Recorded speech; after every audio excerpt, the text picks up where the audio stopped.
É interessantíssimo. Uma vez eu estava na Lagoa e vi um menino vir de bicicleta, o pai vinha atrás, e ali na altura onde fica aquele pouso de helicóptero, Sim. o menino pegou a bicicleta e foi direto, caiu direto na água.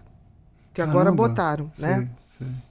Foi tão interessante, porque assim, eu olhei aquilo, parei minha bicicleta, de repente, tinha um cara bem humilde, assim, carregando os 2 filhos, estava indo para o Maracanã. Era um domingo, tipo 2 horas da tarde. Ele tirou a camisa do time, deixou os meninos, chegou assim, toma conta dos meus filhos. Assim, eu falei, pois não. Peguei as crianças. Ele não era o pai, ele mergulhou, tirou o menino, pegou, botou, o pai chegou, ele, teu filho está aqui, botou a camisa, vamos. Eu olhei aquilo e falei, gente, eu acabei de ter uma cena de Deus se manifestando num ser humano. Porque ele fez o que tinha que ser feito. Ele não pediu agradecimento, ele não teve. O pai chegou, ó, teu filho está aqui, ó. Cuida melhor dele. Quase isso. Não, mas o tom que ele falou, aí ele chegou para mim, muito obrigado, tá. E eu dei os 2 filhos dele.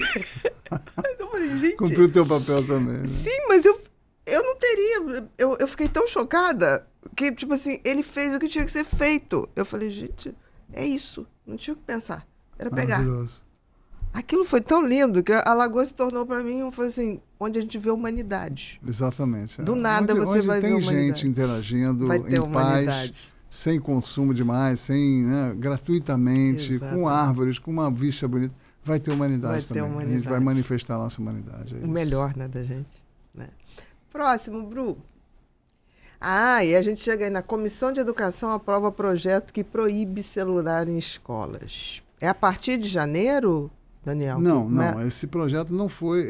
Está para o Senado. Não, ele foi votado agora e vai para o Senado. Vai para o Senado agora. Ele foi aprovado na Câmara dos Deputados. Foi aprovado na Câmara e precisa passar pelo Senado para valer em 2025. Acho que não vai valer, mas, enfim, tem gente que está achando que ainda vai ser aprovado esse ano. E eu acredito que só vai valer em 2026. Mas, mesmo assim, você tem iniciativas, por exemplo, em São Paulo já está proibido. Aqui no Rio nós fomos pioneiros. Eu trabalhei com secretário de Educação, Renan Ferreirinha, durante 2023, a gente conversou um bocado, fiz um lobby ali.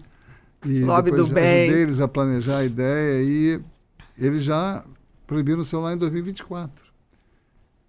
O que está faltando no Rio e nessa lei também é a questão de permitir que os adolescentes fiquem com o celular. Isso não é bom. Porque eles ficam com o celular na mochila. Teria que ter armários. Exatamente. Como a gente tem academia, um armáriozinho lá. Deixa ali, ou uma caixa na secretaria, quando entra, entrega, quando sai, pega de volta. Porque essa coisa de ficar com ele na mão é que nem você deixar um viciado em cocaína que vai para uma clínica de recuperação, deixa um celular, deixa uma cocaínazinha na mochila dele. Exatamente. O alcoólatra que você fala, tá, guarda para mim aqui o meu uísque, 18 anos. Não vai. Ele vai usar no banheiro, ele vai usar debaixo da carteira. Não, e novamente cria uma função para o professor ser o fiscal. Olha que coisa desagradável. Eles não precisam de novas funções, né? Estão muito sobrecarregados. Não precisa nenhuma. Mas eu concordo com você. Não está escrito isso, que tem que entregar? Não, está permitido que eles portem o celular. Isso é um erro. Eu acho que eles ficaram com medo de ser radical demais. Portar arma, né? Literalmente. Você pode ter arma. É porte. Mas você não pode usar. Usuário de rede social e usuário de droga, né? A única palavra, a única expressão que você usa é usuário. Exatamente. Pode portar. E porte de arma. Igualzinho, perfeito. Que coisa, não sabia disso. Então a gente tem que começar a fazer mais campanha para isso. Não é isso? Certamente. E tem muitas escolas adotando essa medida já. Então, viram justamente que tem uma escola em São Paulo, a Pérez, que adotou um negócio que está fazendo muito sucesso nos Estados Unidos, são as bolsas. Tem uma marca chamada Yonder, americana, que é uma pochetezinha que você enfia o celular, você faz um clique. É aqueles negócios magnéticos que tem em loja de roupa, que você não consegue tirar. Então ele não consegue abrir. Aquilo fica com ele, mas ele não consegue acessar o celular. Perfeito, também. Aquilo custa caro, não é só uma escola rica que pode ter.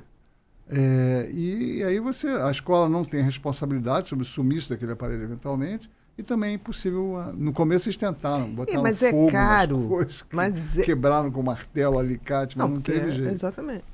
Que é caro, talvez seja caro porque não está ainda sendo comprado em massa.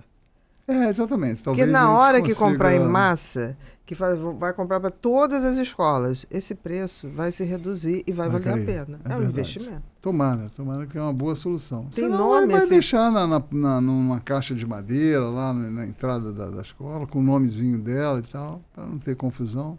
É possível. Mas o fato é que existem portar um celular escolas... sem poder usar talvez eles uma ilusão quase, né? Eu tive momentos, quando eu tratava adolescentes, eu pedi o celular. Aí os pais, eu não tenho coragem. Eu falei, tudo bem. Aí eu chegava assim, você vai deixar aqui 1 semana o celular. Vai ficar aqui no cofre do consultório. Eu tive paciente que deixava, porque eu falei assim, nós vamos fazer teu esquema de estudo, você vai repetir o ano, mas tem chance ainda. Vamos fazer isso. Tá. Aí, um dia depois eu falava assim, você botou alguma coisa na minha água. Eu nunca queria dar o celular para você. Eu falei, eu botei, você que serviu de água, não fui eu. Aí eu fazia assinar. Eu falava assim, eu não estou tirando teu celular. Eu estou fazendo que você possa render mais para não perder um ano. E assim, acabaram as provas, a gente conseguiu o objetivo, você vem aqui, ele é seu, está aqui guardado, não vou usar. E no início eles me ligavam assim, mandavam um WhatsApp do celular da mãe ou da irmã. Tipo assim, nunca mais vou falar com você. Eu falei, tá bom, a partir de semana que vem não tem problema nenhum. Eles odeiam, claro. Eu te odeio. Aí eu falava assim, eu te amo. E continuava. Hoje, uma das crianças que fez isso, hoje é uma médica maravilhosa, fantástica, entendeu? Aprontou todos. Uma menina maravilhosa. Então, valeu a pena. Super. Não tem problema nenhum. É uma terapia, hoje em dia, de abstinência mesmo. E de amor, né? Exatamente. O que você está fazendo aquilo é um ato de amor.